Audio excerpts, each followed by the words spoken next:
Weathering the Storm in Ersama by Harsh Mandir. Harsh Mandir is an Indian author, columnist, researcher, teacher, and social activist who works with survivors of mass violence and hunger, as well as homeless persons and street children.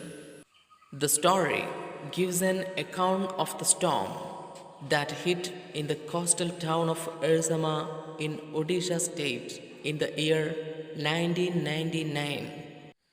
A young boy named Prashant faced the fury of the storm and reached his village. The details of how he worked hard to help the villagers overcome the devastation caused by the storm inspire us to have courage and positive approach towards life. In the first part of the story, let's discuss Prashant's visit to Ersama and also the coming of the storm. Prashant went to his friend's house in Ersama on 27th October 1999. It was 7 years after his mother's death. In the evening, heavy and continuous rain filled the darkness. Trees were uprooted. The waters entered his friend's house. The speed of the wind was calculated about 350 km per hour. After the hit of cyclone, let's see the scene of destruction in Ersama. Everything was destroyed there. The scene of destruction was horrible. Prashant and his friend's family had taken refuge on the roof. Prashant will not forget the horrible scene that he saw. He was greatly shocked to see a huge sheet of water all over. It covered everything as far as the eye could see. Houses were broken. Dead animals and human bodies floated everywhere. Huge trees had fallen. 2 coconut trees had fallen on the house of Prashant's friend. Its tender coconuts kept them alive for several days. Now let's see Prashant readies to go home. For a couple of days, Prashant sat huddled on the rooftop with his friend's family. They were nearly frozen in cold wind. Prashant thought of his own family. He decided to go, though his friend's family asked him to stay back. Prashant was worried about his family, so he got a strong stick. He then started on his 18-kilometer journey to his village. The flood waters were swollen. Now we can see Prashant is on his way to his village. Prashant waded through water. On the way, he found 2 friends of his uncle. They were also returning home. They had to push away many floating dead bodies of human beings and animals to move ahead. There were hardly any houses left in the villages that they passed.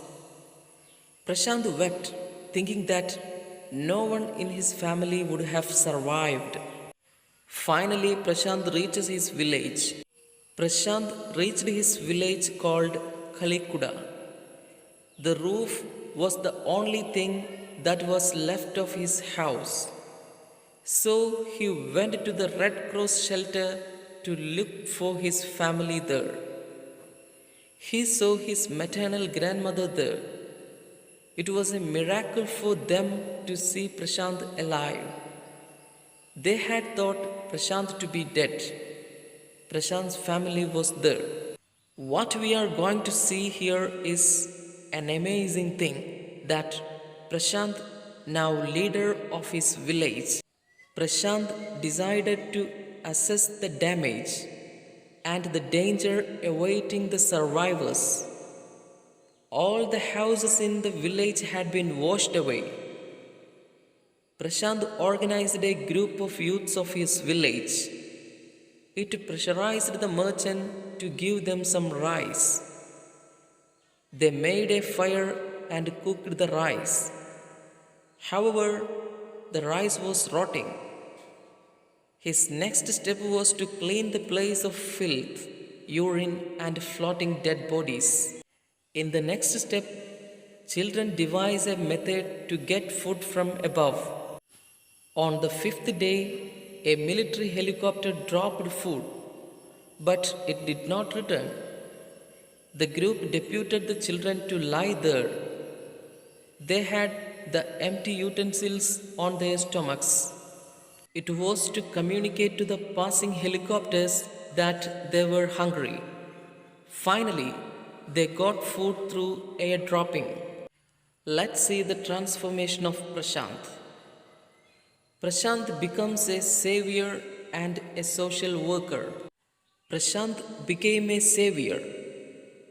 He brought the orphan children and made a shelter for them. He asked the women to look after them, but he soon found that women and children were sinking deeper and deeper in their grief. Prashant made them join the Food for Work program. It was started by a non government organization, that is NGO. He engaged other volunteers to help keep widows to start their lives. Prashant also believed that orphans should be resettled in their own community. Let's move into the final part of the story. It is after 6 months.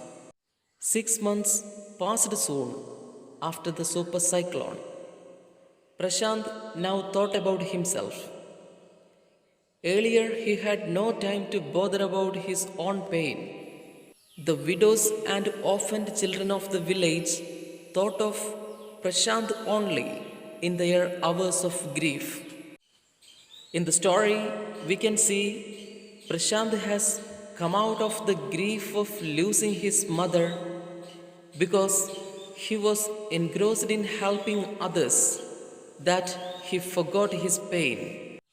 By helping the poor people, in particular the widows and the orphan children, Prashant learned to come out of his gloom and he started to smile. That's all about the realistic picturization of the story.